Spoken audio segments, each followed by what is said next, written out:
नमस्कार दोस्तों, मैं doctor Preeti Gupta, associate professor department of zoology, LBS government college Kotputli. आज हम इंटेंग्यूमेंट्री सिस्टम या अध्यावरणीय तंत्र के बारे में पढ़ेंगे।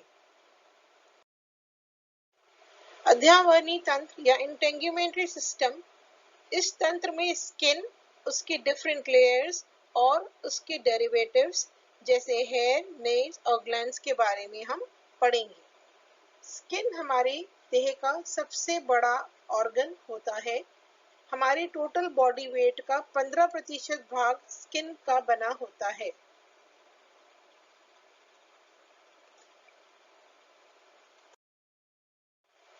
स्किन के फंक्शंस देख लेते हैं। स्किन का सबसे मुख्य फंक्शन है प्रोटेक्शन यानी रक्षा। स्किन एक फिजिकल बैरियर की तरह हमारी देह की रक्षा करता है। यह एक रक्षात्मक आवरण बनाता है जो शरीर के नाजुक अंगों को बाहरी शॉक से बचाता है। इसी तरह से हमारी त्वचा में उपस्थित शल्क, प्लेट और हेयर हमारी बॉडी से वाटर लॉस को रोकती हैं, यानी एक तरह से स्किन हमारी वाटर प्रूफिंग का काम करती है। स्किन में एक पिगमेंट पाया जाता है, वर्णक होता है मेलानिन नाम का, जो सूरज से आने वाली हानिकारक अल्ट्रावायलेट किरणों को एब्जॉर्ब कर लेता है और हमारे देह को उससे प्रोटेक्ट करता है। स्किन का दूसरा फंक्शन है टेम्परेचर रेगुलेशन। हमारे शरीर में ऑक्सीजनेशन के कारण हीट निकलती है और यह हीट हमारी स्किन द्वारा रेगुलेटेड होती है या कंट्रोल की जाती है। शरीर पर अनेक रोम पाए जाते हैं जो इस हीट को एब्जॉर्ब करते रहते हैं। सर्दियों में हमारे शरीर को ये उष्मारोधी ही जो हेयर है टेम्परेचर को कंट्रोल करने में और गर्म बनाए रखने में हेल्प करते हैं। इसी की तरह जब गर्मियाँ आती हैं, टेम्परेचर बढ़ जाता है, तो हमारे बॉडी की जो श्वेत ग्रंथियाँ हैं या स्वेट ग्लैंड्स हैं, वो पसीने का स्रावन करती हैं। यह पसीना स्किन से भाप बनकर उड़ जाता है और हमारा शरीर जो है उसका टेम्परेचर मेंटेन रहता है या वो ठंडा रहता है। एक्सक्रीशन, शरीर में स्किन के द्वारा वाटर, फैटी एसिड्स और आयंस का उत्सर्जन किया जाता है। इसी तरह से हमारे शरीर में कुछ ग्रंथियां पाई जाती हैं जैसे mucus glands, poison glands, uropygial glands. Mucus glands mucus का सिक्रीशन करती हैं जो हमारे स्किन को नमी और चिकना बनाए रखती हैं। कुछ जंतुओं में स्किन में पॉइजन ग्लैंड्स पाए जाते हैं जो विष का स्त्रावन करती हैं और ये विष से जो भी जंतु है वो अपने आप को अपने प्रेडेटर से बचा पाता है। बर्ड्स में यूरोपाइजल ग्लैंड्स पाया जाता है स्किन में, जो उनके पंखों की प्रीनिंग और वाटर प्रूफिंग में मदद करता है।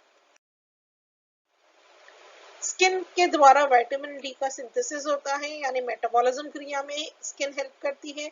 स्किन में छठा फंक्शन है एब्जॉर्प्शन, यानी स्किन अवशोषण भी करती है। किस चीज का?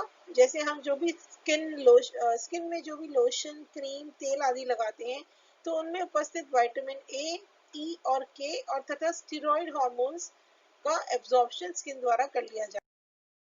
इस तरह से स्किन पर बहुत सारे रिसेप्टर्स पाए जाते हैं जिनकी मदद से हम टच, प्रेशर, पेन आदि स्टिमुलस को ग्रहण कर फील कर पाते हैं।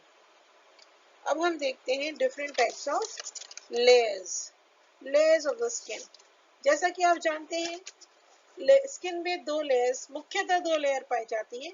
सबसे ऊपरी लेयर कहलाती है एपिडर्मिस या अधिचर्म, जो कि स्ट्रेटिफाइड स्क्वेमस एपिथेलियल सेल्स की बनी होती है, और सेकंड लेयर होती है डर्मिस, जो कि चर्म कहलाती है और एपिडर्मिस के ठीक नीचे कनेक्टिव टिश्यू की बनी हुई स्तर होती है। इसके बाद डर्मिस और एपिडर्मिस के बीच में एक छोटी सी पतली लेयर होती है जिसे एपिडर्मल डर्मल जंक्शन कहते हैं, जहां पर एपिडर्मिस और डर्मिस का समागम होता है। डर्मिस के ठीक नीचे आखिरी लेयर पाई जाती है हाइपोडर्मिस। चित्र में आप देख सकते हैं, सबसे टॉप लेयर है एपिडर्मिस, फिर ये डर्मिस और डर्मिस के ठीक नीचे ये हाइपोडर्मिस, जिसमें blood vessels, connective tissue, hair follicles दिख रहे हैं, और ये एपिडर्मिस और डर्मिस के बीच में ये पतली सी लेयर है, epidermal dermal junction. Epidermal layers, सबसे पहले एपिडर्मिस। एपिडर्मिस जैसा कि मैंने पहले बताया, हमारी त्वचा का बाहरी स्तर होता है। यह भ्रूण के एक्टोडर्म से विकसित होती है और बहुत सारी परतों की बनी होती है, इसीलिए इसे स्ट्रेटिफाइड एपिथेलियम भी कहा जाता है। इसको हम अगले चित्र से समझ। इस चित्र में आप देख रहे हैं कि ये कितनी मोटी एक लेयर है, 5 परतों की बनी होती है। सबसे पहली परत होती है स्ट्रेटम बेसेल, फिर stratum spinosum, stratum granulosum, stratum lucidum and stratum corneum. Stratum basale, सबसे नीचे की जो एपिडर्मिस की परत होती है उसे हम बेसल सेल लेयर कहते हैं। ये सबसे डीप होती है। आप जैसा चित्र में देख पा रहे हैं, सिंगल कॉलम्यूलर सेल्स की बनी होती है। इसमें सेल्स जो मौजूद होते हैं वो माइटोटिक डिविजन्स करते हैं, रैपिड माइटोटिक डिविजन्स होते हैं और नई कोशिकाओं का निर्माण होता रहता है। जैसे ही नई कोशिकाएं बनती हैं तो पुरानी कोशिकाएं ऊपर की ओर सरकती रहती हैं। इस लेयर को हम स्ट्रेटम जर्मिनेटम भी कहते हैं। दूसरी लेयर है ये वाली लेयर स्ट्रेटम स्पाइनोजम। स्ट्रेटम स्पाइनोजम आप देख रहे हैं कितने काफी सेल्स की बनी हुई मोटी लेयर होती है। इसमें भी माइटोटिक डिविजन्स होते हैं। इसमें केराटिन नामक एक प्रोटीन का स्रावण शुरू हो जाता है। तीसरी लेयर है स्ट्रेटम ग्रैन्युलोजम। आप देखिए हरे रंग से दर्शाई हुई है, पतली सी चपटे सेल्स की, फ्लैट स्क्वेमस एपिथेलियल सेल्स की बनी हुई लेयर होती है। इस लेयर में केराटिन बहुत ज्यादा जमा होना शुरू हो जाता है, जिसे हम कहते हैं केराटिनाइजेशन, यानी यहाँ पर हार्ड जो सेल्स बने थे नीचे वो हार्ड होनी शुरू हो जाती है, केराटिनाइज होनी शुरू हो जाती है और मृत होनी शुरू हो जाती है। स्ट्रेटम लूसीडियम, अगली लेयर है स्ट्रेटम लूसीडियम। ये स्ट्रेटम लूसीडियम ज्यादातर डेड सेल्स की बनी होती है, 3 से 4 लेयर्स की बनी होती है। ज्यादातर ये हमारी हाथों की हथेली और पैरों के सोल में पाई जाती है। ये लेयर क्योंकि मोटी होती है तो हमको अल्ट्रावायलेट रेस से बचाती है।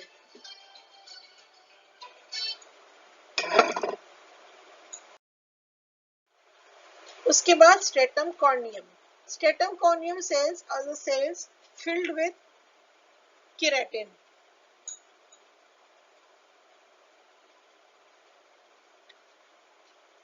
यहाँ पर जो नीचे की लेयर्स के डेड सेल्स हैं वो यहाँ माइग्रेट हो जाते हैं। स्ट्रेटम कॉर्नियम जैसा आप देख रहे हैं सबसे ऊपर वाली लेयर होती है, ये स्क्वेमस एपिथेलियल सेल्स की बनी होती है। स्ट्रेटम कॉर्नियम केराटिन से भरी होती है और धीरे धीरे जितने भी जो डेड सेल्स हैं वो इस ऊपरी परत से स्लो ऑफ या झड़ते रहते हैं और नए सेल्स ऊपर की ओर सरकते रहते हैं। तो इसे हम इस process of loss of cells is known as desquamation. फिर हम अगली परत पे आते हैं डर्मिस। डर्मिस जैसा कि आपको विदित है, ये भ्रूण के मेसोडर्म परत से निर्मित होती है। इसमें 2 परतें बनी होती हैं, ये 2 परतों की बनी होती है। पहली लेयर है पेपिलरी लेयर और दूसरी होती है रेटिकुलर लेयर। पेपिलरी लेयर जैसा कि आप देखिए ये पेपिलरी लेयर है और ये ऐसे ग्रूव्स बना के रिजेस बनाकर एपिडर्मिस में धसती है, यानी पेपिलरी लेयर जो है डर्मिस और एपिडर्मिस के बीच में कनेक्शन स्थापित करती है। यह लूज कनेक्टिव टिश्यू की बनी होती है। ये ये जो पेपिलरी लेयर है ये एपिडर्मिस को ब्लड फ्लो पहुंचाती है। पहले भी मैंने बताया डर्मिस और एपिडर्मिस के बीच में कनेक्शन का काम करती है।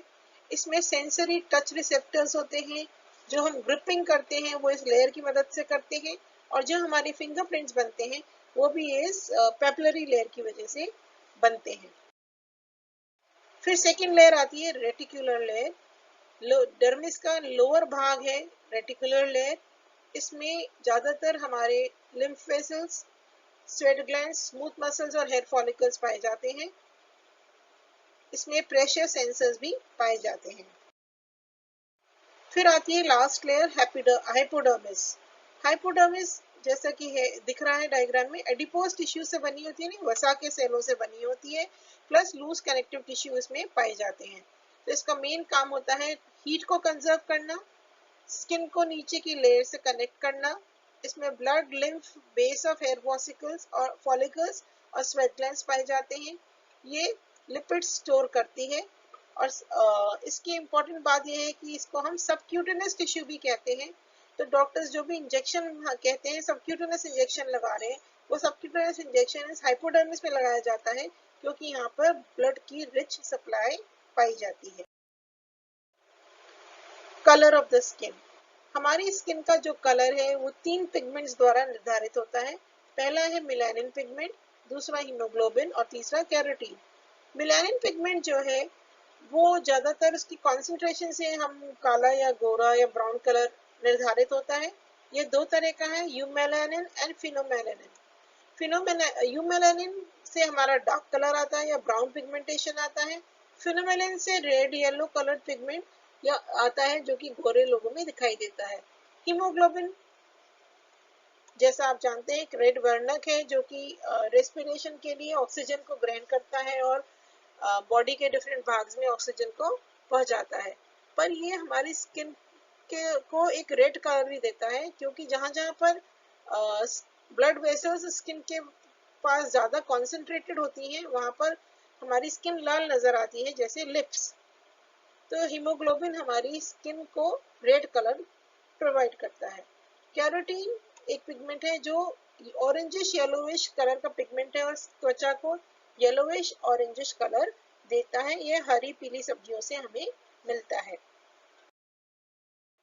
स्किन पर इसी तरह से ग्लैंड्स पाए जाते हैं, जो कि एक्सोक्राइन प्रकृति के होते हैं। पहला ग्लैंड है सेबेशियस ग्लैंड, जो सीबम या ऑयल सिक्रीट करता है। ये डर्मल लेयर पे पाया जाता है। दूसरा होता है सुडोरिफेरस ग्लैंड्स। ये स्वेट ग्लैंड्स होते हैं। स्वेट ग्लैंड्स पसीने का स्रावन करते हैं पूरी बॉडी में, और हम जानते हैं कि ये सिंपल कॉइल ट्यूबुलर ग्लैंड्स होते हैं। एक्राइन या मीरोक्राइन ग्लैंड्स सारी बॉडी में पाए जाते हैं, और इनकी डक्ट्स सतह पर आके आती है, तो जो भी पसीने का स्रावन होता है डक्ट्स के द्वारा सतह पर वो पसीना आ जाता है।